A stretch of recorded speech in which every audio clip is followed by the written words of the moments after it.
Hello दोस्तों, स्वागत है आप सभी का एक बार फिर से आपके अपने यूट्यूब चैनल स्टडी सर्किल 2.0 में।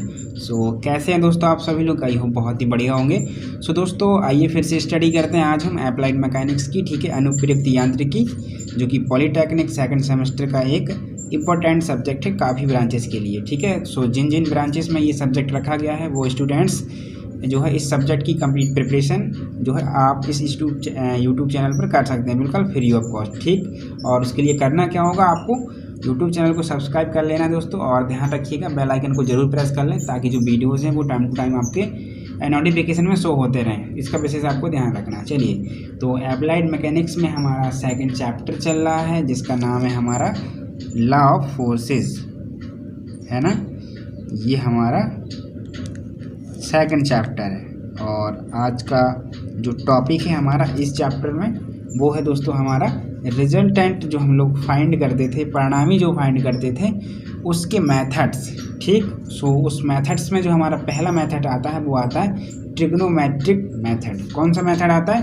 ट्रिग्नोमेट्रिक मेथड, जिसे हम लोग कहते हैं दोस्तों क्या कहते हैं, त्रिकोणमितीय आपका विधि, ठीक। तो ये आपका पहला मेथड है। मैं इसको हेडिंग लगा देता हूँ।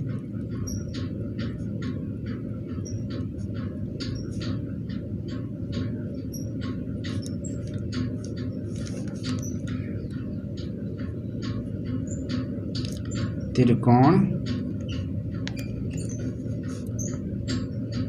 विधि, ठीक। और इसी के अंदर मैंने आपको बताया था आपका बलों का समांतर चतुर्भुज का नियम आता है।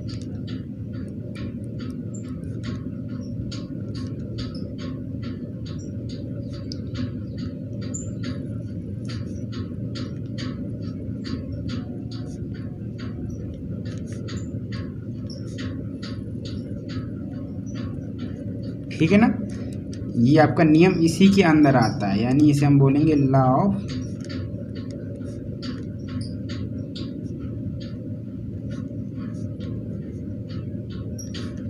Of force.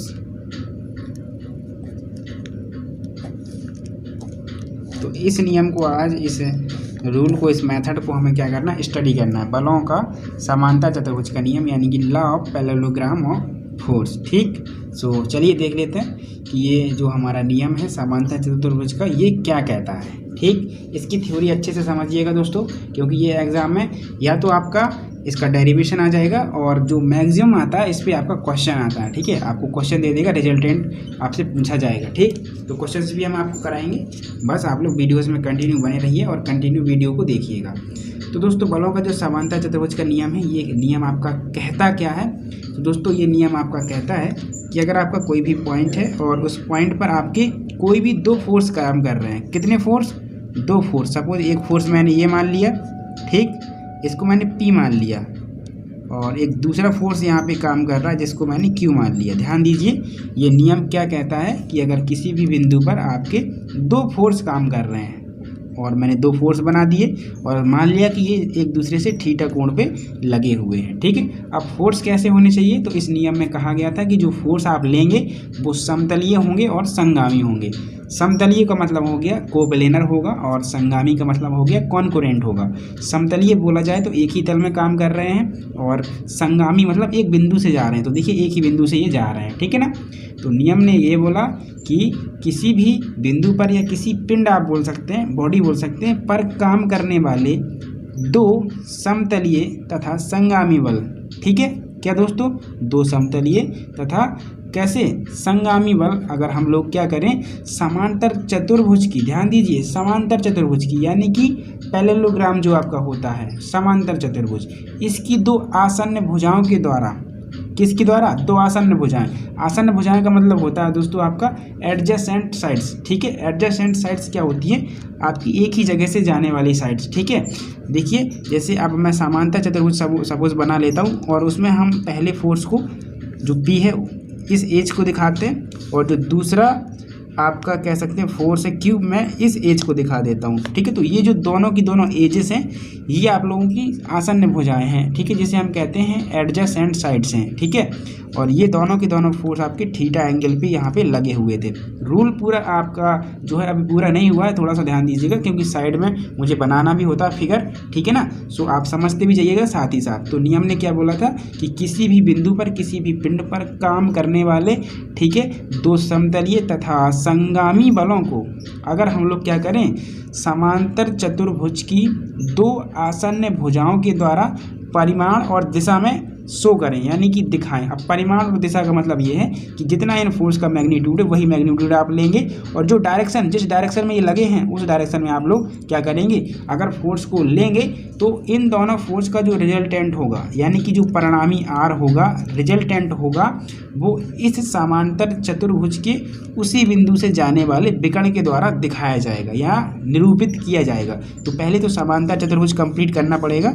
तो उसके लिए मैं क्या करता हूँ, इसके समांतर एक भुजा और हमें बनानी है, तो मैं इस तरीके से खींच देता हूँ, क्योंकि आपने सभी ने देखा ही होगा कि जो समांतर चतुर्भुज है वो कैसे बनता है। तो पहले इसको कंप्लीट कर लेते हैं, ये आपका कंप्लीट हो गया।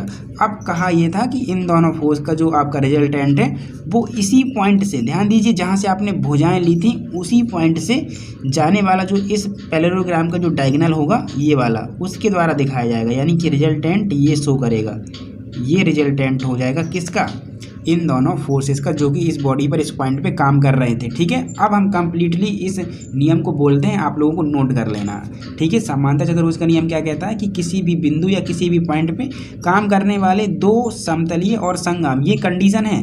यानी कि ये नियम किन किन के लिए है, कोप्लेनर एंड कॉन्करेंट फोर्स के लिए। ठीक, तो अगर बॉडी पर या उस बिंदु पर आपके दो कोप्लेनर एंड कैसे आप लोगों के कॉन्करेंट फोर्स काम कर रहे हैं, तो अगर हम उन दोनों फोर्सेस को, ठीक है, पैरेललोग्राम यानी समांतर चतुर्भुज की दो आसन्न भुजाएं यानी एडजेसेंट साइड्स के द्वारा दिखाएंगे, तो उन दोनों फोर्सेस का जो मैग्नीट्यूड आपका जो कह सकते हैं दोस्तों रिजल्टेंट होगा, वो क्या होगा, आपका इस पैरेललोग्राम के उसी बिंदु से जाने वाला जो डायगोनल होगा, जो विकर्ण होगा, उसके द्वारा शो होगा। ठीक है, और जो हम एज लेंगे ना, वो क्या लेंगे, मैग्नीट्यूड एंड डायरेक्शन में सेम लेंगे। मतलब जितना मैग्नीट्यूड है, मान लीजिए 10 न्यूटन का ये लग रहा है, 20 न्यूटन का, तो उसी के हिसाब से यहाँ दिखाएंगे। और जो दिशा रहेगी, अगर ये आपका राइट में लग रहा है, ठीक है, जहाँ भी लग रहा हो उसी डायरेक्शन में आप लोगों को फोर्स दिखाना है। ठीक, तब जाकर के आपका रिजल्टेंट इस डायगोनल के द्वारा दिखाया जाएगा। तो इतनी सिंपल सी आपकी लैंग्वेज थी, आप लोगों को नोट कर लेना है। इस नियम के अनुसार यदि किसी भी बिंदु पर दो समतलीय तथा संगामी बल काम कर रहे हैं तो क्या होगा दोस्तों, इन दोनों बलों का जो रिजल्टेंट होगा वो आप लोगों के द्वारा जो बनाया गया, ये क्या है दोस्तों, आपका समांतर चतुर्भुज है, जिसमें आपने एक ही बिंदु से इसके दोनों एजेस के द्वारा फोर्सेस को दिखाया है। तो इसका रिजल्टेंट क्या होगा, इस बिंदु से जाने वाला जो डायगोनल है उसके द्वारा शो होगा। ठीक है, ये आपका क्या है, समांतर चतुर्भुज का नियम है। ठीक है, मैं स्क्रीन पे भी शो कर दूंगा, तो आप लोग वहाँ जाकर भी इसको क्या कर लेना, नोट कर लेना। ठीक है, स्क्रीन पर मैं जो है आपका इसका डेफिनेशन शो कर दूंगा, तो आपको वो लिख लेना है। ठीक, चलिए अब हम आते हैं दोस्तों प्रूविंग की ओर, कि इसको प्रूव कैसे करेंगे, जो रिजल्टेंट आर निकलेगा कैसे निकलेगा, वो अब हम लोग एक एक करके यहाँ पे समझते हैं। तो अब डायग्राम थोड़ा सा बना लेते हैं, तो आपको समझ में आएगा। ये जो आपका एज है, ये वाली एज, मैं इसको डार्क कर देता हूँ। ये जो एज है ये पी फोर्स को दिखा रही है, और जो आपका ये वाली एज है, ये वाली जो एज है वो आपका क्यू फोर्स को दिखा रही है। और यहाँ पे दोनों के दोनों फोर्स थीटा कोण पे लगे थे, तो दोनों के दोनों फोर्स भी आपके थीटा एंगल पर ही लगे हैं। ठीक है, यानी कि थीटा क्या है, थीटा क्या है, एक ऐसा कोण है जो कि दोनों फोर्स के बीच है, या दोनों फोर्स के बीच बनने वाला कोण है। ठीक, अब दोस्तों कुछ एंगल हमें और मानने होते हैं। तो दोस्तों रिजल्टेंट जो हमारा होता है वो पहले फोर्स के साथ जो एंगल बनाता है, ये पहला फोर्स है, इसके साथ जो एंगल बनाता है उसको हम एल्फा मान लेते हैं। और वही रिजल्टेंट हमारा जो दूसरा फोर्स है उसके साथ जो एंगल बनाता है उसको हम लोग बीटा मान लेते हैं। तो ये भी क्वेश्चन में पूछ लेता है आपसे कि जो एल्फा है उसकी वैल्यू क्या होगी, बीटा होगा उसकी वैल्यू क्या होगी, तो वो भी हम आपको नोट कराएंगे बाद में। बस आप ध्यान रखना अभी फिगर में कि एल्फा क्या होता है, बीटा क्या होता है। एल्फा होता है रिजल्टेंट का पहले फोर्स के साथ बनाया गया कोण, और बीटा होता है रिजल्टेंट का दूसरे फोर्स के साथ बनाया गया कोण। एंड थीटा आपका क्या होता है, दोनों फोर्स के बीच बनने वाला कोण होता है। ठीक है। चलिए अब इस डायग्राम में दोस्तों हम क्या करेंगे, जो पी फोर्स है उसको थोड़ा सा आगे एक्सटेंड कर देंगे, आगे इसको बढ़ा देंगे। इस पी फोर्स को हमने क्या करा, आगे एक्सटेंड कर दिया। ठीक, क्या कर दिया, आगे हमने एक्सटेंड कर दिया। अब मुझे ये बताइएगा, जो ये वाली एज है, ये वाली एज, इसके पैरेलल आपकी ये एज है कि नहीं है ना। ठीक, तो अब जो एंगल आपका यहाँ थीटा होगा वही एंगल तो आपका यहाँ पे भी होगा, क्योंकि ये आपकी एज जो है, मैं नेम अगर दूँ इनको, मैं यहाँ मान लीजिए ओ ले लिया था, तो ओ मैं इसको मान लेता हूँ ए, इसको मान लेता हूँ बी, इसको मान लेता हूँ सी। तो जो एज आपकी ओ बी है वो पैरेलल है ए सी के, तो जो एंगल यहाँ बनेगा थीटा वही एंगल तो यहाँ बनेगा थीटा, बिल्कुल बनेगा। ठीक है ना। तब हम जा कर के इस वाली एज को भी क्या मान सकते हैं, क्यू फोर्स मान सकते हैं। कौन सा फोर्स, क्यू, क्योंकि उसी के पैरेलल है, तो ये भी आपका क्यू फोर्स को दिखाएगी, ये जो एज है आप लोगों की वो। ठीक, इसके बाद दोस्तों हमें क्या करना है, यहाँ से हमें एक लंब डालना है, इस तरीके से एक लंब डालना है बिल्कुल परपेंडिकुलर, और किस पे डालना है, जो हमारा ओ, जो ये पी फोर्स था उस पे। ठीक है, अब मैं यहाँ पे कोई पॉइंट दे देता हूँ, मान लीजिए एम। ठीक है, इतना आपको ध्यान रखना है। फिगर आपका कंप्लीट हो गया। अब हम फाइंड करेंगे रिजल्टेंट को। क्या करेंगे, रिजल्टेंट को हम लोग फाइंड करेंगे। थीटा एंगल कैसे आया, आई होप मेरे हिसाब से समझ में आ गया होगा।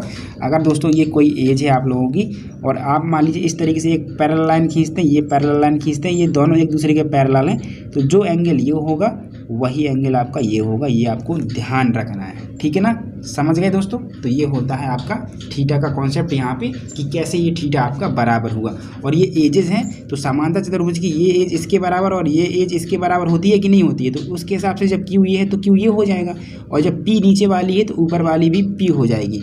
मतलब ये B C H P force को दिखाएगी जैसे ओ ए दिखा रही थी। ठीक है, जैसे आयत की भुजाएं आमने सामने की बराबर होती हैं, वैसे ही इसमें भी भुजाएं बराबर होती हैं, बस आयत में 90 डिग्री होता है, इसमें 90 डिग्री से कम होता है, बस आपको ये ध्यान में रखना है। चलिए अब हम स्टार्टिंग करते हैं इसकी प्रूविंग की। तो आप इतना लिख सकते हैं जो मैंने आपको यहाँ पे समझाया है वो सारी चीज़ें, और बुक की भी हिंट ले लीजिए, आपको थोड़ी बहुत थ्योरी भी लिखनी होती है तो वो आप लिख सकते हैं। ठीक है, अब प्रूविंग कैसे करेंगे दोस्तों, तो हम एक ट्रायंगल यहाँ पे कंसीडर करते हैं। ट्रायंगल में मान लेता हूँ ओ सी एम। कौन सा ट्रायंगल मैंने माना, ओ सी एम। तो ट्रायंगल ओ सी एम में प्रूविंग ध्यान से समझते जाइएगा, ट्रायंगल ओ सी एम में। ठीक है, अब हमने यहाँ परपेंडिकुलर इसको क्यों डाला, ठीक है, हम ये ट्रायंगल क्यों ले रहे हैं, क्योंकि हमें रिजल्टेंट आर निकालना है, तो हम सोच रहे हैं पाइथागोरस थ्योरम हम यूज़ कर लें। और पाइथागोरस थ्योरम तो हमारा कब यूज होगी, जब ट्रायंगल में 90 डिग्री का कोण मिलेगा। तो 90 डिग्री का वैसे तो नहीं था, तो इसलिए हमने यहाँ से लंब डाल दिया, ताकि हमारा ये एंगल हमें 90 जो है मिल जाए, और फिर हम पाइथागोरस थ्योरम का यूज करके आर निकाल लें। अब पाइथागोरस थ्योरम जब यूज करेंगे तो ये एज भी चाहिए होगी हमें, ये एज भी चाहिए होगी, तो वो आगे का मसला है, हम आगे समझेंगे। तो त्रिभुज ओ सी एम मैंने ले लिया, ओ सी एंड एम। अब इसमें क्या होगा, कर्ण स्क्वायर बराबर आपका हो जाएगा लंब स्क्वायर और प्लस आधार स्क्वायर। ठीक, चलिए अब समझते हैं आगे। तो कर्ण क्या है आपका, कर्ण है ओ सी, तो यहाँ से हो जाएगा ओ सी का स्क्वायर इज इक्वल टू लंब क्या हो जाएगा, लंब हो जाएगा ये वाला, क्योंकि 90 डिग्री के सामने वाली भुजा आपकी क्या होती है, कर्ण होती है, और जो एंगल ले रहे हैं उसके सामने की लंब होगी, देन आफ्टर बची हुई आधार होती है, तो लंब हो जाएगा ये वाला, या एम सी बोल दीजिए इसको, एम सी का स्क्वायर प्लस आधार आपका क्या हो जाएगा, ओ एम। तो ओ एम का मैं स्क्वायर कर देता हूँ। ठीक है, अब यहाँ एक चीज़ ध्यान देने वाली बात है, क्या करना है आप मुझे बताइएगा, ये ओ एम जो होगा वो आपका ओ ए प्लस ए एम के बराबर होगा कि नहीं होगा। मतलब कोई आपकी स्टिक है, कोई छड़ है आपकी, मान लीजिए ओ एम, और उसके दो भाग कर दिए आपने, ओ ए और फिर ए एम, तो टोटल लंबाई जो है मान लीजिए ओ एम, वो आपकी ओ ए और प्लस ए एम के बराबर होगी। तो मैं इसके जगह पे O M plus A M लिख सकता हूँ, और फिर इसका होल स्क्वायर कर सकता हूँ कि नहीं कर सकता हूँ, बताइए मुझे। कर सकते हैं, बिल्कुल ईजी सी बात है। ओके, ये आपका इतना हो गया। ठीक है, अब चलिए हम इसको आगे सॉल्व कर लेते हैं। तो ये हो जाएगा ओ सी का square is equal to M C का स्क्वायर प्लस यहाँ से हो जाएगा ओ ए का स्क्वायर, अब यहाँ ओपन कर दीजिए, प्लस ए एम का square plus 2 A into A M, ये आपका इतना हो जाएगा। इसको आपको कंसीडर कर लेना इक्वेशन नंबर 1। अब यहाँ पे वैल्यूज़ रखना है सारी की सारी। वैल्यूज़ कैसे रखेंगे, तो यहाँ फिगर में देखिए यहाँ लिखा हुआ है OC, तो OC की जो वैल्यू है वो कितनी है OC, तो OC हमारा रिजल्टेंट दिखाएगा, तो हम यहाँ R रख देंगे तो हो जाएगा R²। ठीक है, अभी चेक करिए कितनी वैल्यू आपके पास है कितनी नहीं है। आगे आता है MC, तो MC क्या है, MC हो जाएगा ये वाली एज जो कि हमारे पास नहीं है, हमें फाइंड करनी पड़ेगी, तो हम कर लेंगे। आगे हम बात करें OA की, तो OA हमारे पास क्या है, OA हमारे पास P है एक फोर्स, तो वो भी हम रख देंगे तो P² हो जाएगा। AM की बात करें तो AM यहाँ से लेकर यहाँ तक है वो हमारे पास नहीं है, और OA और AM तो है ही नहीं, अभी डिस्कस कर चुके। तो हमें क्या क्या फाइंड करना है, एक हमें फाइंड करना है दोस्तों यहाँ पे MC एंड हमें एक फाइंड करना है MC एंड एक हमें फाइंड करना है AM। ठीक, और एक हमारे पास जो OA है वो हमारे पास यहाँ पे दिया ही गया है OA, और फिर AM की बात करें तो AM भी हमें फाइंड यहाँ पे करना है। ठीक, तो ये हमें दो चीज़ें फाइंड करनी है MC and AM, MC and AM। अब जब ये दो एज फाइंड करनी है तो हम ये छोटा वाला ही ट्रायंगल ले लेते हैं, कौन सा, AMC। ठीक, तो हम यहाँ पे लिखेंगे ट्रायंगल AMC में।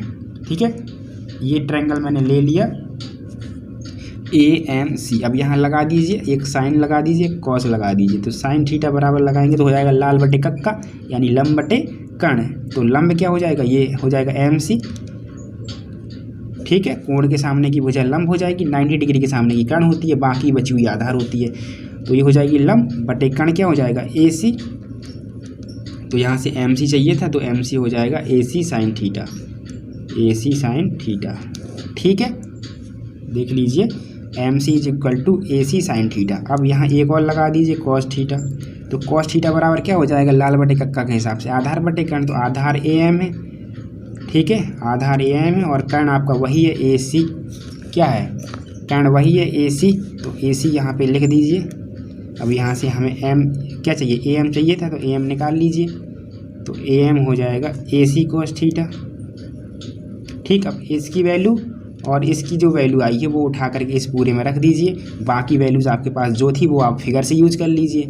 तो OC कितना था फिगर में जो OC था वो कितना था, देखिए OC जो था वो था R, तो हम OC की वैल्यू R रखेंगे, OC की जो वैल्यू है वो हो जाएगी R² बराबर MC कितना है, MC ये रहा AC साइन थीटा और उसका स्क्वायर करना है, तो डायरेक्ट कर दीजिए AC का square sine square theta plus OA का वैल्यू कितना दिया गया है, तो जो OA का वैल्यू है वो P फोर्स है, तो P² हो जाएगा, OA की जगह P² प्लस AM, तो AM का वैल्यू AC कॉस थीटा है, तो ये हो जाएगा A² cos square theta plus यहाँ पे दिया है OA इंटू AM, तो OA की वैल्यू अभी हमने निकाली है, देखिए यहाँ पे रखी थी ना OA की वैल्यू, ये रही P, देखिए यहाँ पे देखिए OA की वैल्यू आपकी P ही तो है, तो यहाँ से हो जाएगा 2P इंटू क्या है AM, तो AM की वैल्यू Q है आपकी, देख लीजिए AM की वैल्यू कहाँ चली गई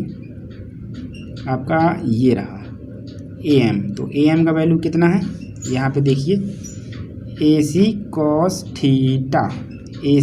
थीटा, यहाँ पे हमें कितना रखना है, यहाँ पे हमें AM की जगह रखना है कितना, AC कॉस थीटा। तो AC कॉस थीटा रखने से पहले AC की वैल्यू भी रखनी है, तो AC की वैल्यू कितनी है, AC की वैल्यू Q है, AC की वैल्यू हमारे पास Q है, क्योंकि जितनी एज ये थी उतनी ही एज ये है, तो AC रख देंगे तो डायरेक्ट हमारा हो जाएगा यहाँ पे Q कॉस थीटा। आपको समझ में आ गया ना, हमें रखना था 2OA इंटू AM की वैल्यू, तो 2 का 2 हो गया, और OA की वैल्यू जो हमारे पास है, OA की जो वैल्यू है वो P है, वो मैंने रख दी। देन आपको कॉस थीटा जो है वो गिवन था कितना, यहाँ AM जो था वो गिवन था कितना, आपने फाइंड किया AC कॉस थीटा, तो AC की वैल्यू रख लीजिए पहले तो AC की हम यहाँ से अगर रखेंगे तो Q हो जाएगी, और थीटा है तो आपका आ ही जाएगा कॉस थीटा, तो इतना हो गया। ठीक है, अब इसको आगे सॉल्व कर लेते हैं। तो अब क्या करते हैं, इसका और इसका देखिए कॉमन आ रहा है, पहले तो P² को आगे रख लीजिए ये प्लस, अब यहाँ से अगर हम AC का स्क्वायर कॉमन ले लेंगे, AC का जो स्क्वायर है अगर हम वो कॉमन ले लेंगे तो हमारा कितना बचेगा अंदर, sine square theta plus cos square theta. ठीक, प्लस 2PQ cos थीटा इतना हो जाएगा, ठीक है ना। इनकी वैल्यू हम रख सकते थे लेकिन ये काफ़ी फिर छोटा स्टेप हो जाता है, इसलिए मैंने इनकी वैल्यू नहीं रखी है। अब आप रख दीजिए यहाँ पे। तो AC की वैल्यू कितनी थी, P थी कि Q थी। देखिए AC जो है आपका ये रहा AC, तो इसकी वैल्यू Q है,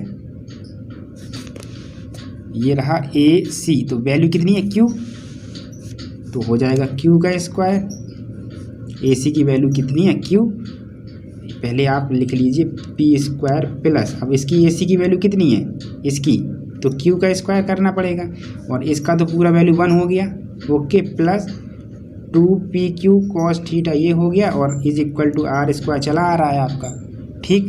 तो यहाँ से R बराबर कितना निकल आएगा, P स्क्वायर प्लस का Q स्क्वायर और प्लस का 2PQ cos थीटा, और ये रूट के अंदर लग जाएगा। तो यही रिजल्टेंट आपका होता है दोस्तों इन दोनों फोर्सेस के बीच का, ठीक।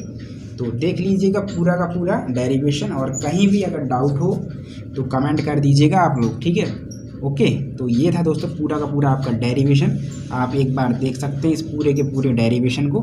अब हमारे पास दोस्तों यहाँ पे जो है कह सकते हैं रिजल्टेंट की वैल्यू तो हमारे ये आ गई, ये जो रिजल्टेंट ये वाला वो तो आ गया, लेकिन अब हमारे पास अल्फ़ा की वैल्यू, बीटा की वैल्यू, ये हम कैसे फाइंड आउट करेंगे, तो उसको चलिए हम लोग आगे समझ लेते हैं। मैं उनकी वैल्यू आपको नोट करा देता हूँ कि अल्फ़ा क्या होगा और आपका बीटा क्या होगा। इनकी वैल्यूज़ मैं नीचे नोट डाउन कर देता हूँ जल्दी से, जो कि आपको याद कर लेनी है, ठीक। अल्फ़ा एंड बीटा की वैल्यू, तो इतना तो आपको समझ में आ गया होगा, कुछ भी नहीं किया। सबसे पहले हमने ट्रायंगल OCM लिया, ठीक, फिर हमने पाइथागोरस थ्योरम यूज की, और जो हमारा यहाँ पे OM आया था ना, OM, उसको हमने OA प्लस AM के फॉर्म में करा, दोनों का सम इसके बराबर, स्क्वायर तोड़ा, जो वैल्यूज़ नहीं थी फिर वो हमने इस ट्रायंगल की हेल्प से निकाली, छोटे वाले AMC, ठीक है, और फिर सारी वैल्यूज़ रखे दी, और फिर इनकी भी वैल्यूज़ थी AC वगैरह की। जैसे AC की वैल्यू आपकी कितनी थी, AC की वैल्यू कितनी थी, एक सेकंड, ये हमने आगे कर लिया था। AC की वैल्यू थी आपकी Q, तो मैंने Q रखा। AC की वैल्यू देखिए यहाँ पे Q दी है, ये दी है, जो AC है उसकी वैल्यू थी आपकी Q, तो मैंने यहाँ पे AC की जगह Q रख लिया। हालांकि मैंने इसको आगे ट्रांसफ़र कर लिया था ना, इसको पीछे कर दिया था पूरे को साथ साथ कॉमन लेके, ठीक है। तो ये आपका R का वैल्यू आ गया था, ठीक है। तो इतना नोट डाउन कर लेना पहले तो आप लोगों को, और इसको आपको कई बार लगा करके देखना है, आपको बहुत इजी समझ में आ जाएगा, और इतना हार्ड भी नहीं है क्योंकि आप इसको कई साल से पढ़ते चले आ रहे हैं, ठीक है। आपने 12th में पढ़ा होगा और अभी आपका फर्स्ट ईयर में भी मैंने आपको पढ़ाया हुआ है, तो इतना ज़्यादा परेशान नहीं होना, ठीक। चलिए अब मैं आपको अल्फ़ा की वैल्यू एंड जो बीटा की वैल्यू है वो भी आपको बता देता हूँ। चलिए दोस्तों, तो ये होती है दोस्तों आपकी अल्फ़ा एंड बीटा की वैल्यू, ठीक है। और अल्फ़ा बीटा सभी को पता होगा, जैसे कि ये आपका P फोर्स था, ये आपका Q फोर्स था, तो दोनों के बीच का एंगल जो थीटा था, लेकिन जो रिजल्टेंट R था वो P के साथ जो अल्फ़ा बना रहा था, और जो ये Q के साथ कौन बना रहा था वो बीटा था। तो अल्फ़ा क्या हो जाएगा, अल्फ़ा हो जाएगा tan inverse Q sine theta, मतलब ये वाला फोर्स इंटू साइन थीटा, ये जो थीटा है दोनों के बीच का एंगल, बटे पहला force P plus Q cos theta, और फिर जो बीटा निकालेंगे वो हो जाएगा tan इनवर्स, ठीक है, पहला फोर्स साइन थीटा और बटे Q plus P cos theta, ठीक है दोस्तों। ये आपको अच्छे से याद रख लेना, दोनों के दोनों जो फॉर्मूले हैं इनको, ठीक है। अगर आपसे बोला जाए कि जो परिणामी है या कोई आपको फोर्स, जैसे मान लीजिए P की वैल्यू 10 न्यूटन आपकी दे दी और Q की वैल्यू मान लीजिए आपकी 20 न्यूटन दे दी, तो क्वेश्चन में कहेगा कि 10 न्यूटन का फोर्स जो है आप लोगों का परिणामी के साथ क्या कोण बना रहा है, तो आपको देखना पड़ेगा कि 10 न्यूटन आपने माना किसको है। अगर इसको मान लिया है तो फिर आपका अल्फ़ा निकालने का है, तो आप इस तरीके से ये वाला फार्मूला यूज करेंगे, ठीक। इतना आपको याद रख लेना। आप कुछ कंडीशंस में आपको बता रहा हूँ, ठीक है। थीटा की जो कंडीशन है वो चेंज होती हैं, जो थीटा की वैल्यू है आपकी वो चेंज होती हैं, तो परिणामी भी उसके साथ साथ चेंज होता है। कैसे चेंज होता है, तो चलिए हम आपको बताते हैं। कुछ स्थितियां आपको यहाँ पे डाल लेनी है जो कि इम्पोर्टेंट है, और ये आपकी क्वेश्चन में भी कभी कभी आ जाती हैं, और आपका जब ऑब्जेक्टिव क्वेश्चन आते हैं तो उसमें तो आता ही आता है, ठीक है।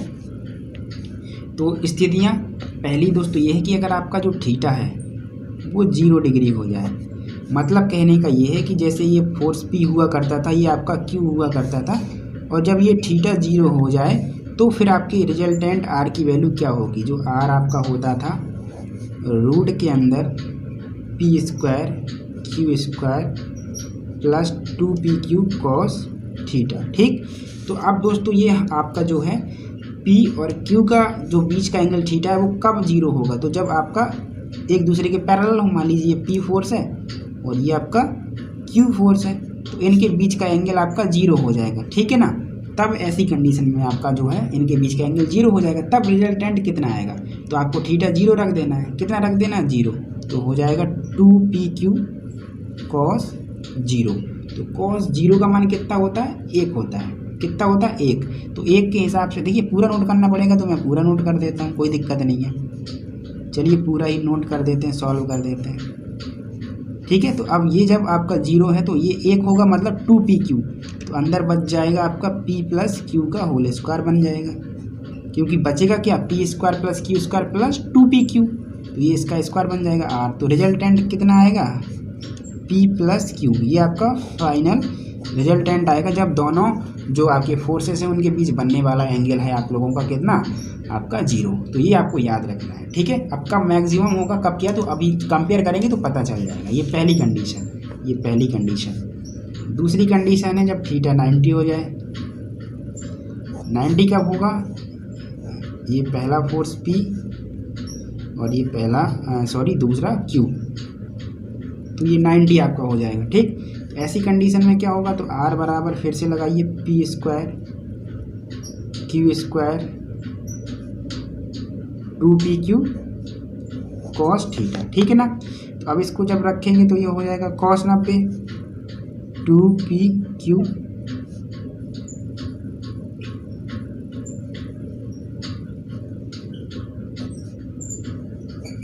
ठीक है, इतना आपको आपका जो है यहाँ पे होने वाला है। ओके, चलिए अब देखते हैं दोस्तों क्या होगा आगे।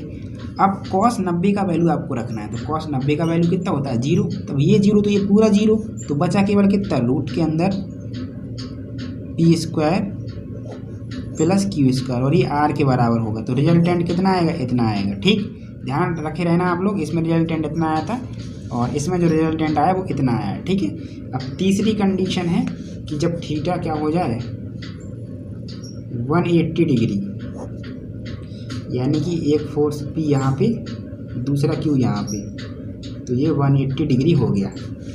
तब आपका R कितना होगा, तो R देख लीजिए P square Q square 2pq cos theta. अब थीटा रखना है 180,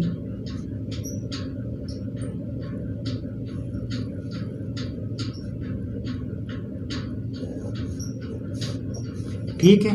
तो 180 की वैल्यू कितनी होती है, माइनस में, तो माइनस का जब 1 होगा तो ये पूरा माइनस, मतलब 2pq और ये क्यू स्क्वायर एंड ये p स्क्वायर। ठीक, और ये r।